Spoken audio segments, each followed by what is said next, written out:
Hey, everybody. Let's see here. Just getting my stuff all together. Thank you for coming. Got a few minutes before we start. There we go. That looks a little bit better. Awesome. Let's see. Who do we have on the line today? Who's here? Just go ahead and type in the chat if you would. It looks like we have, hey, Danny, how are you doing? And we have Sue, awesome. And Jennifer, hey. And Bob, great. Got a good group of people here. All right, let me get my stuff together. It's a minute to the hour until we're going to start. And I hope everyone's doing well tonight. Let's see, what am I doing? I know what I'm doing. That's what I'm doing. Okay.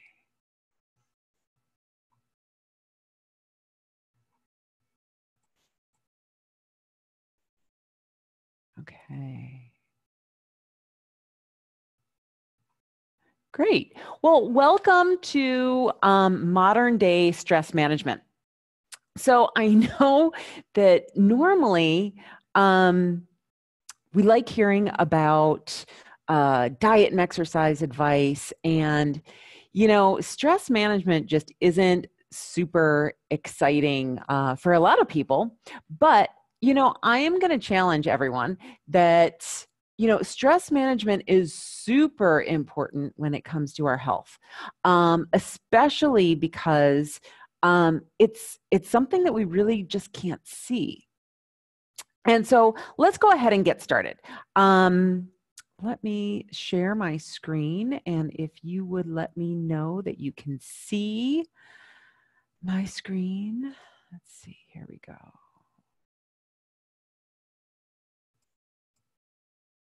Yeah, awesome. All right. All right, so welcome to modern day stress management. And what's really important here is I think that whenever we hear about stress management and self-care, we also hear about massages, manicures, pedicures, things like that. And so I don't think that we really need to talk about that type of stuff when we're talking about stress management. And hopefully today's presentation will give you a different take on what stress management is all about.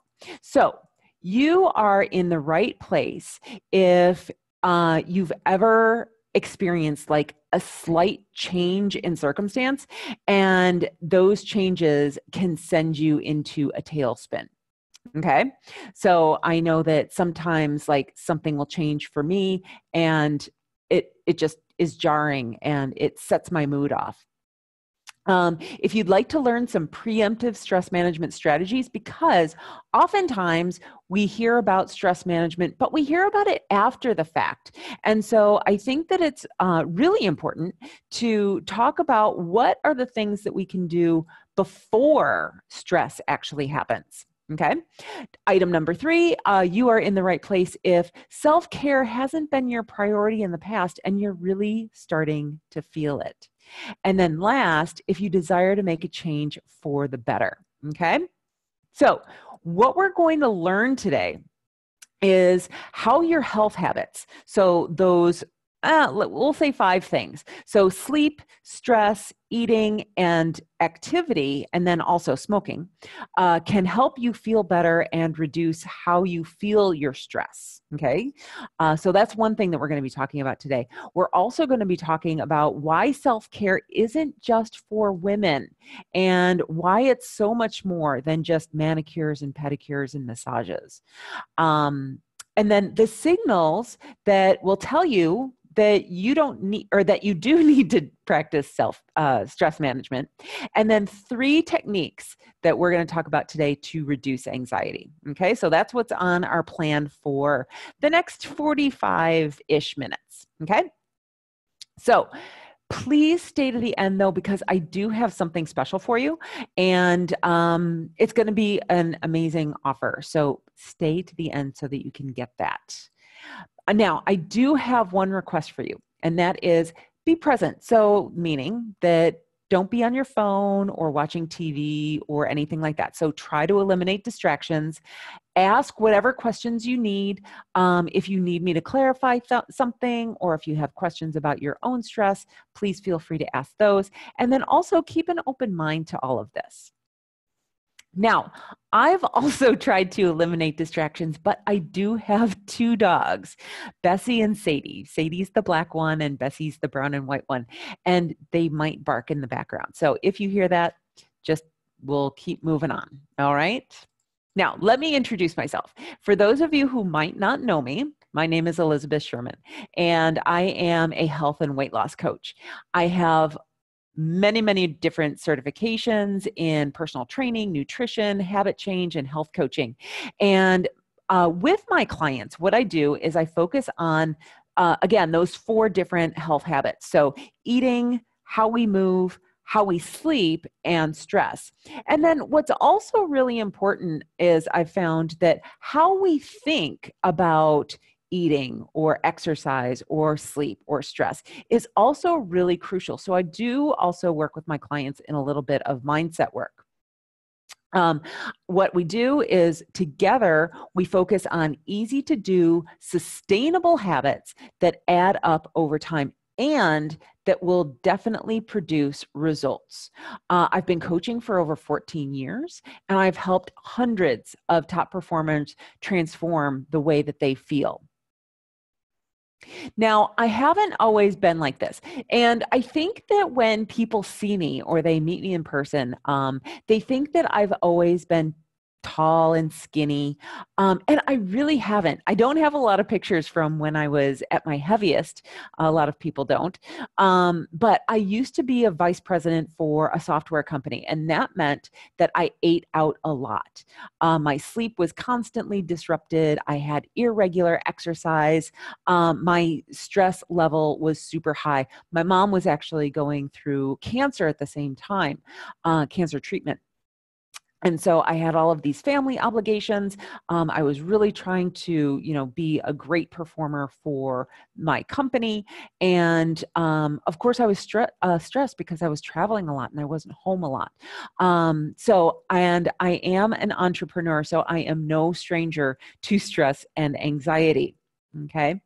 But after doing health coaching for over 14 years now, I've discovered a few different things. And one thing is that it's all connected. Now, I think that a lot of people come to me and they want me to just fix like their diet, or they want me to fix just their exercise, because that's the piece that's kind of missing for them. Or they just want to feel better. They want to lose weight. But what I found is that it's all connected. Every different part of our life is interwoven into our health, and our health touches so many different parts of our life as well, our relationships, our work. And so we really want to start looking at the entire person when it comes to health. Okay.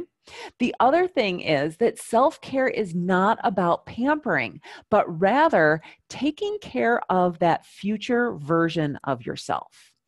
And then finally, the way that we think is important as what we do. So often, again, people come to me and they just want me to tell them what to do. And what we find out is that so many times we get stuck in not being consistent in our habits, or not feeling motivated, because it's how we're thinking about the whole problem versus just needing something to do, because we know what to do, right? We all know that we're supposed to be eating vegetables. We all know that we're supposed to be exercising on, a somewhat daily basis. We know we're supposed to be drinking water. We know we're supposed to be staying away from fried foods and fatty foods and things like that. But we don't do it because of the way that we think about those things. And so the way that we think is just as important as what we do. Okay, so those physical, tangible habits, that those behaviors that we do on a daily basis. Okay, so again, as a health coach, I help my clients work in the areas of sleep, diet, activity, movement, mindset, so how we think about things, and then also stress management. And they're all completely connected. So what we find is that when, let's take sleep, for example. When we don't get enough sleep, we find that our stress levels are high. We also know as a fact that when my stress levels are, or when I don't sleep well, that I will crave foods like carby, sugary, salty foods. Okay. So whatever your vice happens to be, you might find yourself, rummaging around the kitchen at about 3:00 looking for something to eat. And that's probably because you didn't sleep very well. Also, when we don't sleep well, we don't really feel like exercising because we don't really have a lot of energy. Okay. And so all of these things really go together. When we're feeling stressed out, we'll also tend to emotionally eat. We also don't sleep well, and we should be moving, but we don't feel like we have the time to do it. When we're stressed out, we just feel like, oh, I don't have time to do all that. I need to, put time into whatever it is that's worrying me. Okay. So you start to see that all four of these different habits that we have that constitute good health don't, or are all connected. Okay. And then encompassing all of them is our mindset, how we think about eating, how we think about our stress, how we think about exercise, and how we think about sleep. I know that a lot of people don't feel like they need sleep. They're like, oh, I can get by on 6 hours, when really their body needs a lot more. So all of these things are super connected, and how we think about them is of utter importance. Okay, so let's talk about what happens when we get stressed. When we get stressed, immediately we'll probably find that we have disturbed sleep. Okay, and as I mentioned before, when we have poor sleep in the mid-afternoon, our mid-afternoon energy cravings kick in. So that's when you find yourself looking for something sweet, something salty, something carby in the kitchen. Okay, and so that's actually a biological fact. What happens is when we don't get good sleep, our cells don't produce energy properly. So when we give in to those mid-afternoon cravings, we actually make really poor food choices, okay? And then we feel terrible. And then at the end of the day, probably because we haven't exercised, because we don't feel so good, we end up wired but tired. So I don't know if you felt that way. Put your hand up if you have. I see a bunch of hands coming up. Yeah, so if you feel wired but tired, then when you go to bed, you don't really feel like sleeping, okay? And the whole cycle perpetuates. And so this is why habits don't always stick. We want them to stick, right? We set out, good behaviors. We're going to exercise first thing in the morning. And then something happens, we get poor sleep, and we're like, oh, I can't possibly exercise now. And so it all perpetuates itself. Now, the good news is that how the habits relate to one another can also be a good thing. So it doesn't always have to be negative, but that's usually where we notice it. Okay, let's see here.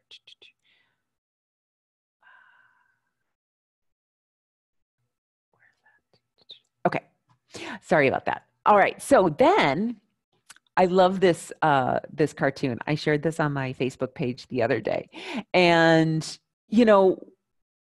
before the holidays, we are all, on this diet train. Everything's just moving along really smoothly. And then all of a sudden, the holidays hit and everything gets derailed. Okay. How many of you has that happened to? Oh, I see some hands coming up. Okay. Good. Let me put those hands down. All right. So, who do I help and how? I help busy people lose weight and feel better by helping them create simple, easy to do habits that lead to better health. And I specialize in women's hormone balance. Okay.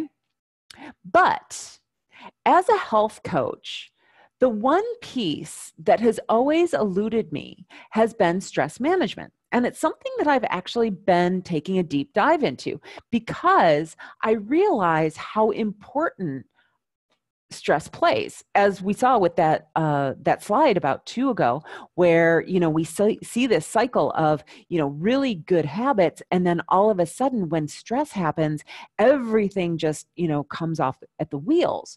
So I was always really eluded as to how can I encourage people to manage their stress in a way so that it doesn't affect all of their hard work, because it is so much harder to restart doing habits again rather than continuing with it. Okay. So once we stop, it just mentally is so overwhelming to get to that point where we want to start them again. Okay. So if you can, how do we stop stress from derailing everything? And so most stress management methods are actually reactive. So instead of being proactive, meaning that once I feel stress, we tell you to, go to a massage or, do some self-pampering, okay? Or go for a walk, which quite honestly is amazing, advice. But what if we could actually stop stress from happening before it actually happens? Now, I'm not suggesting that we actually can control our environments and control the things that happen to us. But what we can do is potentially do some stuff on the front end that will help us manage those difficult situations going forward. Because stress isn't as tangible as eating, exercise, and sleep. We don't get good feedback about whether we're doing it right. And so I think that this is actually a huge piece to, making sure that we stay up with our stress management habits. Okay. Because it's a little eluding, okay? We know what we can do for eating. We know what we can do for exercise. We know what we can do for sleeping, right? We can actually see that. But stress is so elusive, and we don't know if someone else is under a lot of stress unless we can, see them looking haggard, or their hair is a mess, or they're running around, or they say they're stressed. And I talk to women all the time who don't feel that they're stressed, but when we start working on stress management techniques, we find that they start to lose weight. And so we know that stress management is super important. So because stress management has eluded me, I've actually embarked on some new credentials, and that new credential is life coaching. And so what I'm going to be doing, you probably won't notice anything different if you keep following me, but what you're going to notice is that as with this life coaching credential, I'm going to be able to help my clients even further, and you, because we'll be able to see that habits aren't in isolation. Okay. We'll be able to see that your health is not a silo that we can treat by itself. We need to treat everything in your life and really take into account those other areas to see if they're influencing positively or negatively your health. Okay. And so we're going to be talking about this more later on, but just be aware, I'm going to be I'm pursuing some new credentials here. Okay, and I love this quote. And the quote is, change how you look at things, and the things that you look at change. And that's by Dr. Wayne Dyer. And it is so true that once we start to change the way that we think about different aspects of our lives, those different aspects of our lives don't seem as daunting as they used to. Okay, so welcome to modern day stress management. And so what I'm going to do here, is I'm breaking this presentation out into 3 different sections. We're going to talk about before, we're going to talk about during, and then after. Because I think that when we talk about stress management and stress, there are things that we can do preemptively to make sure that we're handling our stress correctly. There are things that we can do in the moment that we're experiencing our stress. And then afterwards, how can we reframe the stressful event so that it doesn't take over our life? Okay, so that's how the presentation is formatted. Okay, so before, we have 2 different areas. We have self-care and be mindful. Okay, so self-care is kind of a buzzword, right? Everyone's like, oh, you need to practice self-care. Well, what is self-care exactly? Self-care, in our perception of it, is that it's pampering, that it's all about massages, and also that it's very feminine, okay? But in reality, what it is it's tuning into what you really want. And I'm going to suggest that it's actually advocating for yourself. So all of you people pleasers out there, I'm going to suggest that being a people pleaser is adding stress to your life, okay? And so it's taking care of your future self. And if you are I am a recovering people pleaser, I know. And so when I try to please other people, what happens is I don't take care of my future self, because what I end up doing is saying yes to something that I really become resentful for. Okay. And so we want to talk about, how do you take care of your future self? And part of that is not procrastinating and doing what needs to be done. Okay. Also, self-care is not exclusive to women.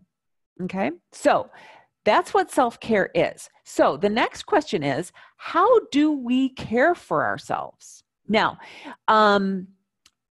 if you've been following me for a while, you've probably seen my 8 basic things. And I'm not going to go through all of them. Well, I am going to go through all of them right now, but I'm going to go through them very quickly. And if you are not familiar with what I'm talking about, on the replay page, which I'm going to be sending out a link to tomorrow, it will have a link to the PDF file, which is 8 basic things that all healthy people do. And so if you can incorporate these 8 things into your life, then you will be healthier than most people. Okay. And so very quickly, those 8 basic things are: drink enough water, eat something green every once in a while, eat protein with each meal, eat just enough. So don't eat too much so that you're overfull, and don't eat too little so you're hungry all the time. Okay. And so it's actually a really great habit that is very difficult to master, especially if you're used to overeating, which I used to be. And so when I went through this one habit, it was life-changing for me. Limit your treats. Okay. And limiting your treats could be like 10% if you're trying to lose weight, or it could be 20% if you're just trying to maintain. Move daily. Okay. Get enough sleep. And then finally, manage your stress. Okay. So those are the 8 basic things that this PDF file is all about. And there's a daily checklist in there where you can check off what you're doing on a daily basis, so that you can see, you can rate yourself and find out, what am I doing well? What needs some improvement? Okay. But for the purposes of this presentation, we are going to focus just on this last habit. Okay, so why do we want to manage our stress? Okay, because again, stress is so elusive. Okay, so we want to manage our stress because it will lead to better health. You will actually feel better. You're going to sleep better. It will impact your weight. Okay, and it could impact your longevity too. And if you're someone who works or if you have trouble, being distracted or with anxiety, if you manage your stress properly, it will help you with your focus and productivity. Okay? So, how do we manage our stress? Stress is all about how we think about ourselves and the world around us. So, what I'd like to do is I'd like to introduce you to the thought model. Okay. And if you've been in any presentations of mine before, you've probably seen this graphic before.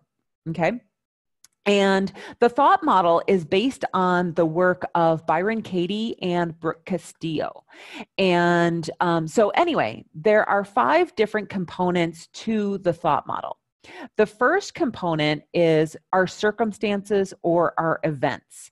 So those things that happen in our life.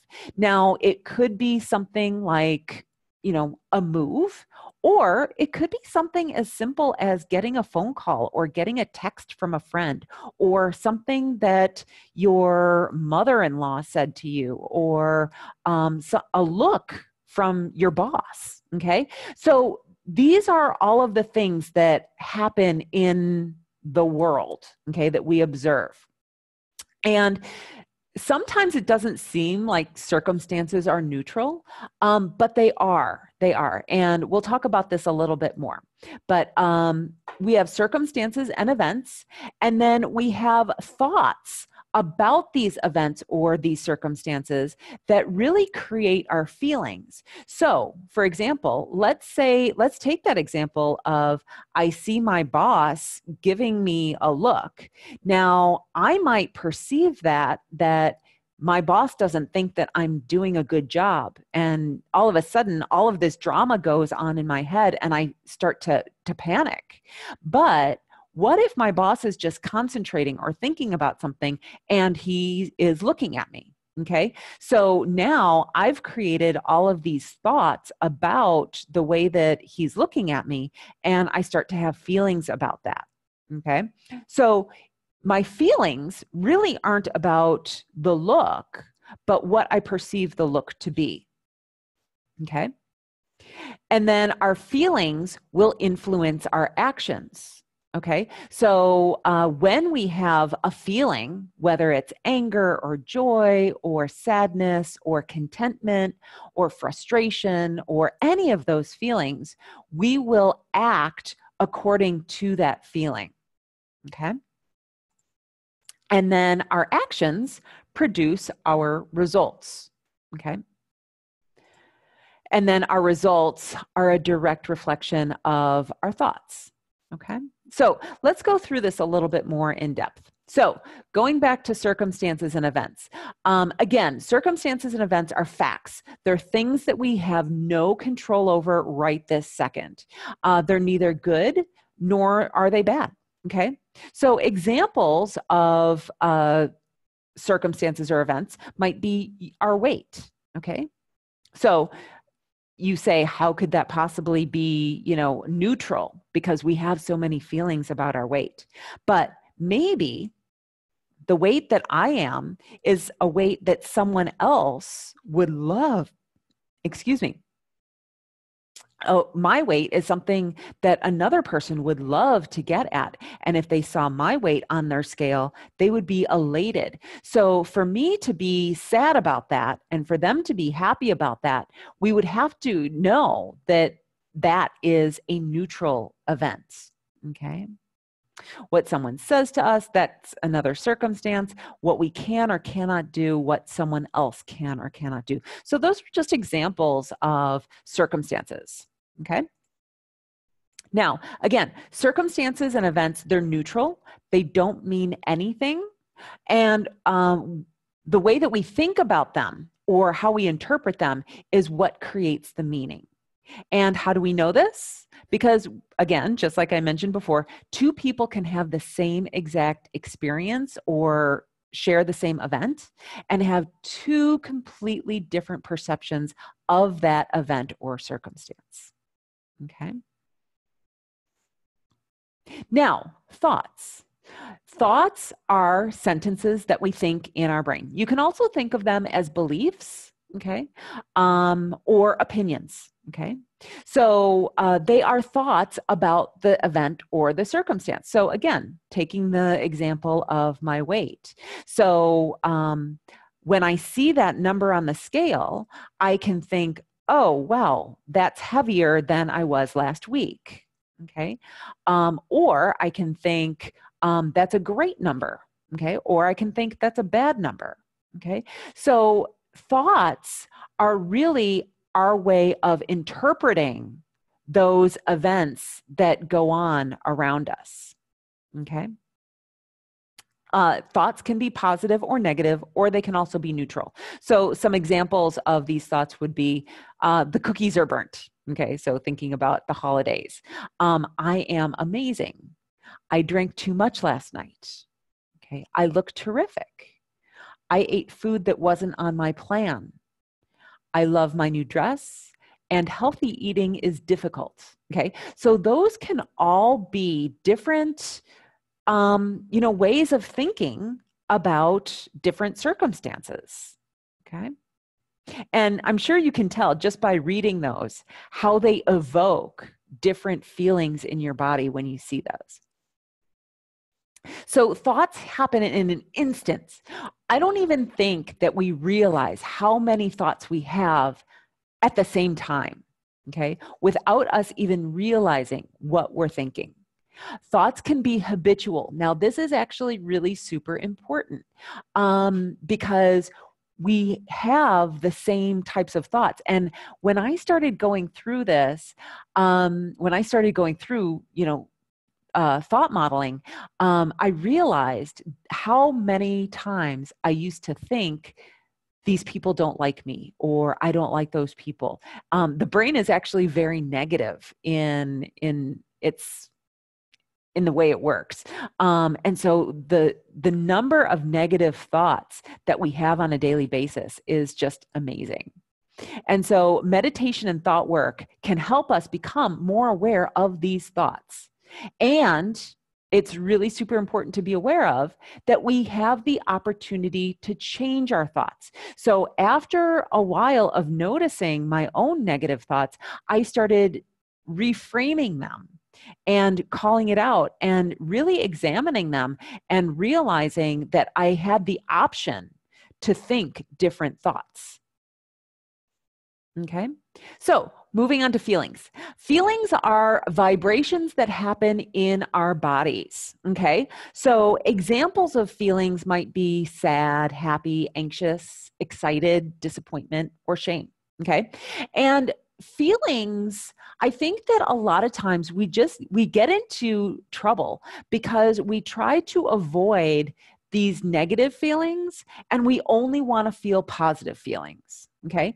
But all feelings are part of the human experience. And so it's really important that we don't avoid negative feelings because, if you think about feelings as being kind of like a sine wave, okay, we really can't enjoy our positive feelings without feeling negative feelings. Because if we only felt positive feelings, how would we know that we had positive feelings? Because then we would just be looking for higher elevation types of feelings, okay?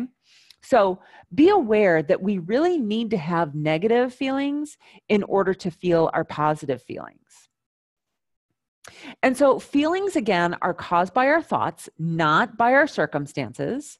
And examples of that might be feeling connected to your partner or liking or disliking certain foods. Okay, so those are feelings. Yeah. Okay, now actions are behaviors. Okay, so we talk a lot, or I talk a lot about habits. And so actions are those habits that we do, or those behaviors that we do that we hope to turn into, habits. Okay. So it's what we do in the world and how we respond to our feelings and our thoughts. Examples of that might be like if someone said something to me and it made me feel angry, I might yell at them. Okay. So that would be an action. But be aware that actions can also be inaction. So it can be procrastinating or avoiding. Okay. So just be aware that actions aren't always actions. They can also be avoiding action. Okay. And then results are what happens as a result of our actions. So I yell at my friend, and what happens back? So we get into a fight. Okay. So our results are always a direct reflection of our actions, which, as we go through the model, are a trickle down from our thoughts. Okay. So let's unpack one of these. So here's an example. The holidays are a circumstance. Now, your thoughts about the holidays can be, you might have a lot of thoughts about the holidays. One thought might be, I love the holidays. I love the idea of Santa and all of the special food treats that we have around. And I love seeing my family. Or you may feel stressed out about the family or the holidays because you think to yourself, I always gain weight during the holidays. And so when we have this one particular thought, we probably end up feeling anxious or stressed or worried about that thought. Okay. So that thought actually evokes a feeling in our body. And then the action of feeling anxious or worried might be to eat to get rid of that feeling, to avoid feeling anxious. Okay. Or another one might be not exercising because I feel worried about it. I'm preoccupied with feeling anxious. Okay. And I know that when I feel anxious, I have to make myself exercise. It's not something that comes naturally to me. When I feel anxious, I want to hide under the covers. And so the result of that might be to gain weight during the holidays and therefore creating a self-perpetuating cycle. Okay. So that's just one example. And now on the replay page, I am going to link to another webinar that I did a few months back. And in that webinar, I did a ton of different thought work experiments or scenarios where I compared negative to positive and how we could reframe them, which we're going to talk about a little bit more here, but I just wanted to share that with you right now. Okay, so the brain-body connection, we tend to think about our brain and our body being separate, but our brain is inside of our body. And when we have thoughts, our brain actually sends out hormones to our body that actually make us feel a certain way. Okay, so science keeps proving how powerful the brain is and how important our mindset is and how we can control our thoughts and behaviors. Okay. And so, the brain-body connection here is that these thoughts in our brain actually produce or create feelings in our bodies. So we know without a doubt that there's a direct link between stress and heart disease or heart attack, between stress and excess body fat around the belly. We know that stress is related to depression and anxiety. We also know that stress is responsible for autoimmune flare-ups and adrenal fatigue and chronic illness. So, stress is this elusive thing, but we know that stress affects our body and it affects our health, which is why it's so important to get your mind right when it comes to the world around you. And so we also know that we want some stress in our lives. Okay. So I live in Mexico. I live on a beach in Mexico. And I can't tell you the number of people who think that they're going to retire to Mexico and life is going to be just amazing and stress-free. And what happens is they kind of freak out because they don't have any stress. And so what happens is they make up their own stress. I see this happen all the time, and it's amazing that, people start fighting with their friends or fighting on Facebook. And it's like, dude, you live in paradise. Why are you doing this? But anyway, so yeah, we need to have some stress in our life. And so apparently people just make it up if they don't have anything external. And so we strive for balance. Exercise is a stress, but then not exercising is also a stress.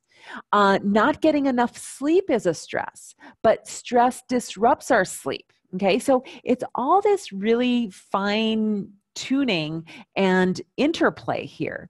So doing too much is a stress, but then again, not doing enough is a stress too. Okay, and so we need to have some balance in our lives. Now, there are a couple different types of stress. So we know we can't get away from stress, and some stress is good, but too much stress isn't. And there are 3 different types. So let me go through each of those. So chronic stress is long-term exposure to stressors, such as an unhappy marriage, traumatic experiences, an unwanted career or job, the stress of poverty, chronic illness, relationship conflicts or political problems and dysfunctional families. Okay. So those things that seem to go on long term that we really don't feel like we have a lot of power over. Okay. And then we have acute stress. Now, acute stress is something like traffic, for example, or maybe seeing in your bank balance that you've overdrawn, okay, but you have plenty of money, you just overdrew that one thing. Maybe you have I don't know, anger, or there was a mix-up with something. So acute stress is short-lived, and we don't really think about it a lot. But there's a third type of stress, which is called episodic acute stress. And it's kind of a mix between acute stress and chronic stress, because what happens is it's all of those people, or maybe it's you, who are constantly busy when we worry about things. So we're really kind of creating our own stress.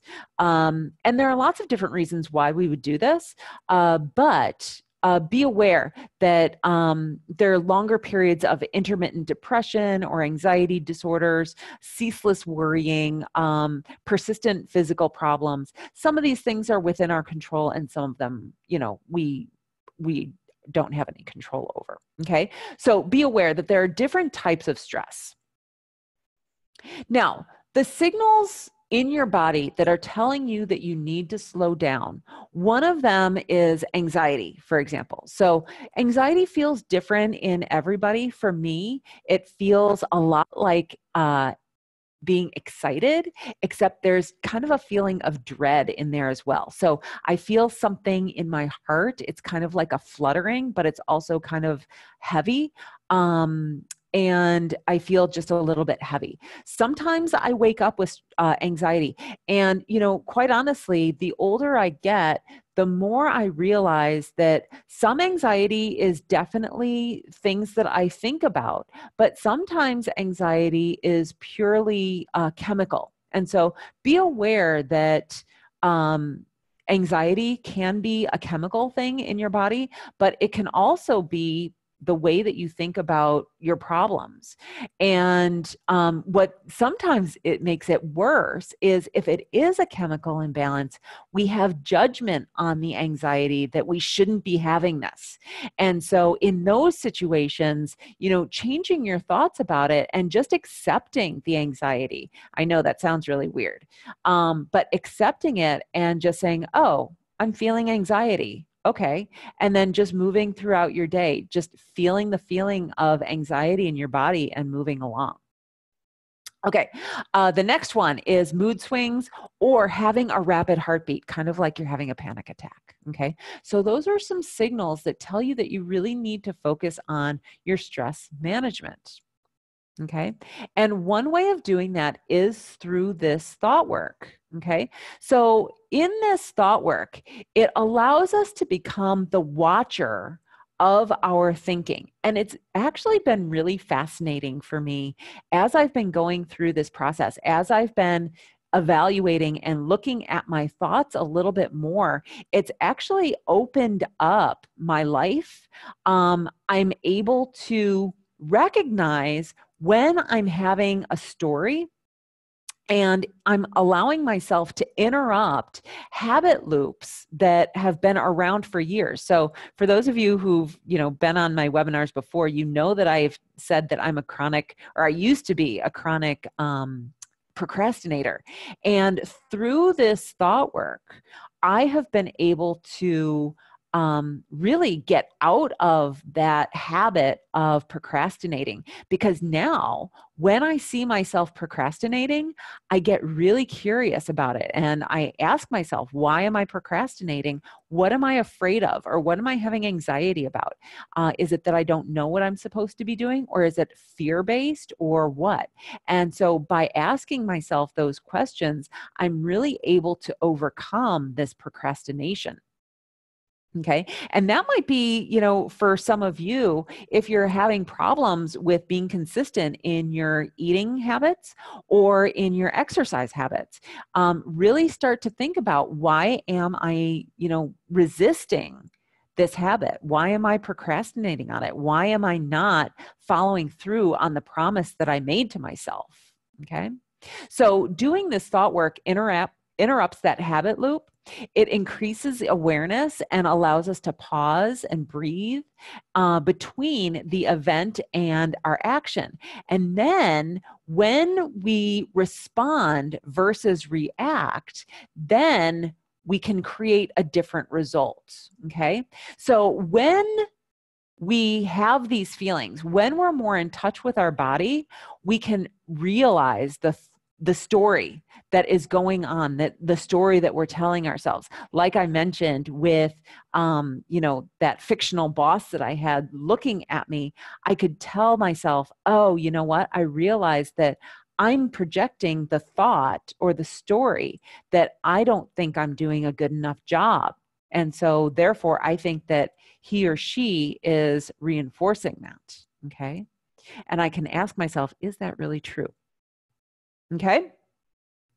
So now that is the before. You can do all of this before your stressful situations. And the more you work on this thought work, the more you're going to be set up for doing, for being able to do these things within the stressful situation. So once you have started evaluating your feelings and your thoughts, then when you're in the middle of a stressful situation, these are the two things that you want to do. You want to respond, not react, and then address the belief, if that's applicable. It might not be. Okay, so let's talk about respond versus react first. So I went down this path because I had an interaction with someone, and I realized that I was being a complete hothead. And so if you feel like you are shooting from the hip, then that might be a signal to you that you're being reactive instead of being responsive. Okay. So what you can do is you can press pause. And so this is another quote by a man named Viktor Frankl, and it says, between stimulus and response, there is a space. And in that space is our power to choose our response. In our response lies our growth and our freedom. Okay. And so what we're talking about there is between the time that we feel our feelings, maybe it's anger, maybe it's sadness, maybe it's joy, maybe it's anxiety or shame. We have the choice of whether we're going to act on that feeling or not. Okay. And the more of this thought work that you do, the more you can just press pause, check in with yourself, feel that feeling, and then decide how you want to respond in that action. Okay. And again, notice that story that you're telling yourself. So you want to learn how to respond and not react. And so thought work teaches us how to take a breath, step back, and think about how we want to handle the situation. Okay? So that's responding versus reacting.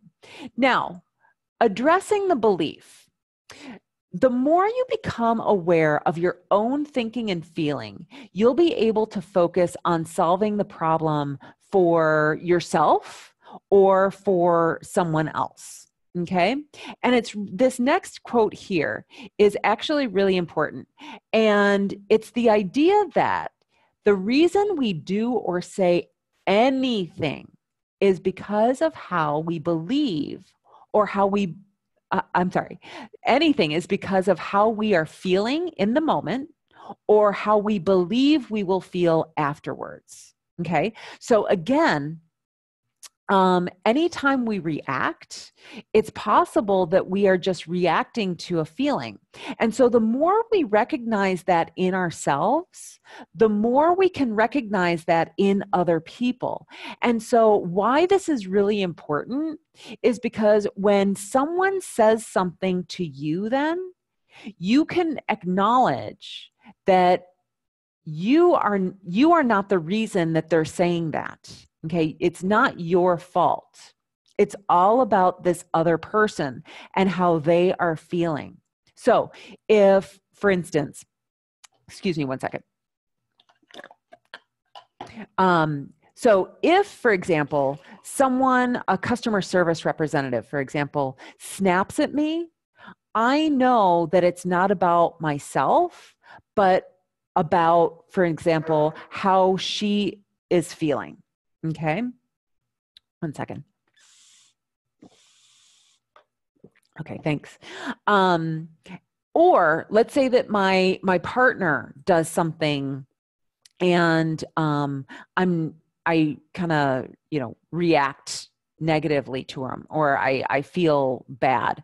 I can know that it's not me that's causing that in them, but it's how they are feeling.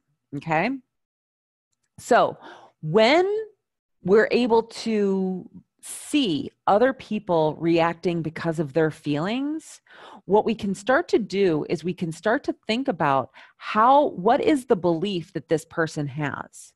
Are they worried about something? Are they angry about something? And then once we can do that, we can address the belief or the feeling of that person versus thinking about ourselves in that moment. Okay? So those are the two things that you can do during. So now, what do you do after?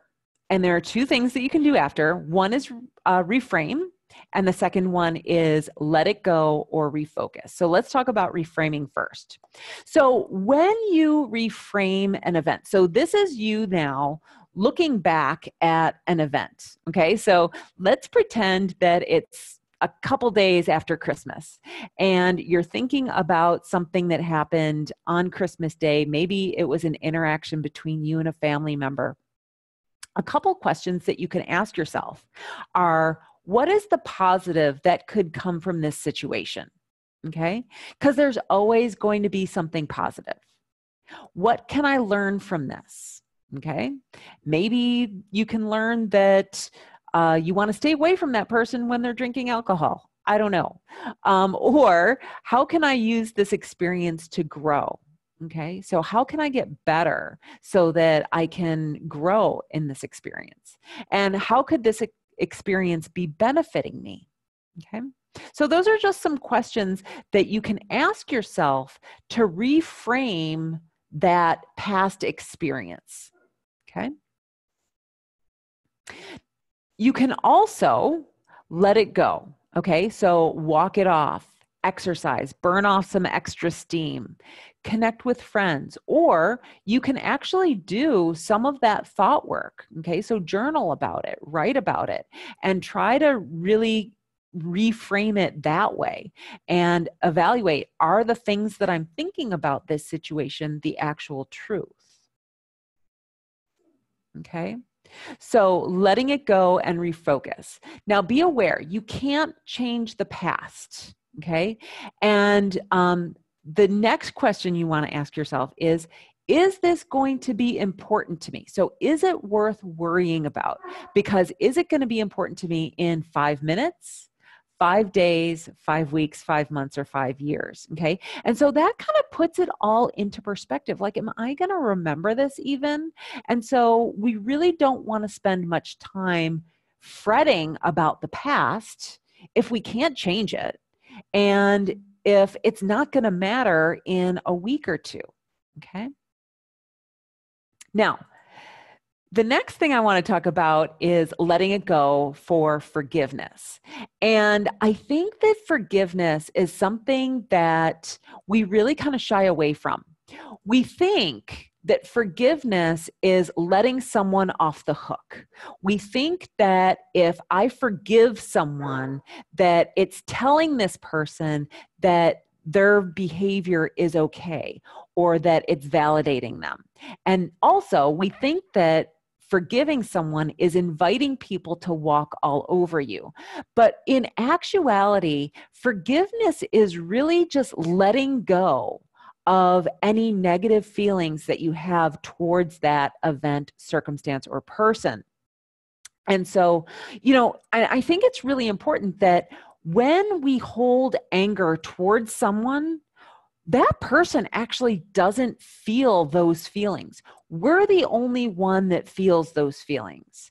And so we're really punishing ourselves. So, like, for example, let's say that, this is a great example. So on Saturday, my husband and I were driving, and he realized at the last minute that we needed to get over and exit at the exit ramp. We were on the highway, and he was in the far left lane, and we needed to exit to the right. And a couple cars were going past us. He had his indicator on, and this one guy just sped up so that we couldn't change lanes and exit. And then he saw us and put his brakes on. Okay. And so, it was just kind of crazy, a crazy situation. But he just drove off, and he probably didn't, give us 2 more minutes of thought other than, haha, I really showed them. But, we were kind of holding on to this resentment towards this random driver who probably wasn't thinking about us at all anymore. And so for us to not let go of that is really kind of crazy. Now, am I saying that that behavior was okay? Absolutely not. But I'm accepting that it is what it is, and it happened, and there's nothing I can do to change it. Okay. So forgiving is really just releasing the negative feelings that you have towards a specific person or events. Okay. So those are the 6 steps to your best confidence. So the things that you can do before, you can practice self-care, you can do some thought work during, making sure that you respond and don't react. Address the belief. So what is that person thinking or feeling? And then after, refocusing, and reframing. Okay, so what's next? My goal is really to help you to be healthier and happier. And that's actually why I mentioned at the beginning of the presentation that I've started certification as a life coach. And so for a short time, as part of my certification process, I need to submit proof of practice to my certifying organization that I'm following their protocol for helping folks gain clarity. And I've already done a few practice calls. And so what some other folks are saying is thank you so much. This is Andrea. She said, thank you so much, Elizabeth. I very much enjoyed the session. I've been busy clarifying my message. I was helping her on some business stuff and updating my website and creating new content. I feel much more clarity around the direction I want to take my business. She was feeling really stuck. And I can definitely see how my thoughts were keeping me from taking the right best action. Okay, so that's one.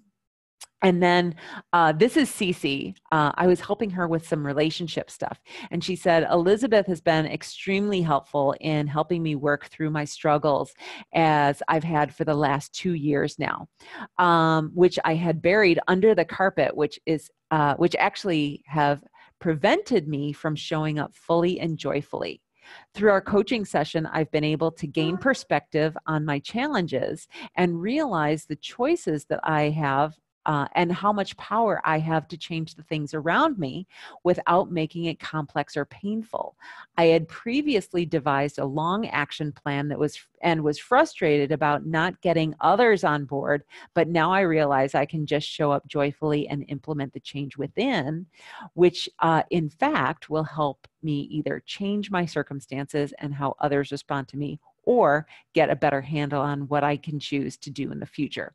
So yeah, she was awesome. And again, that was for a relationship. And then finally, Jen, I taught her 2 what I call bridge thoughts. And she said, I especially love the 2 things you said to me, and it's okay, at the end of my thought. I used it in this way. I was an overeater, and it's okay, because she was having some judgment about being an overeater. And it helped me realize it can be in the past tense and that I don't have to continue calling myself an overeater, because words are important. Okay. So if the idea of changing how you look at the world appeals to you, I would love to invite you to do a session with me. Okay. It can be on any topic and include anything that is causing you stress, worry, or anxiety. Any trouble or problem is fine. And it can be about your health or not. Okay. So that's all I have for you today. Let me know what questions you have. Go ahead and type those into the chat box. Oh, and I see Jen typed in. Yeah, Jen did a coaching session with me, and she said, this is great, actionable information. Thank you, Elizabeth. Awesome. All right. Let me know if you have any questions. But I am actually done with my presentation. And look at that. It's 1 hour on the dot. Yes. I don't know if you can hear my dog barking in the background. She wants to go outside.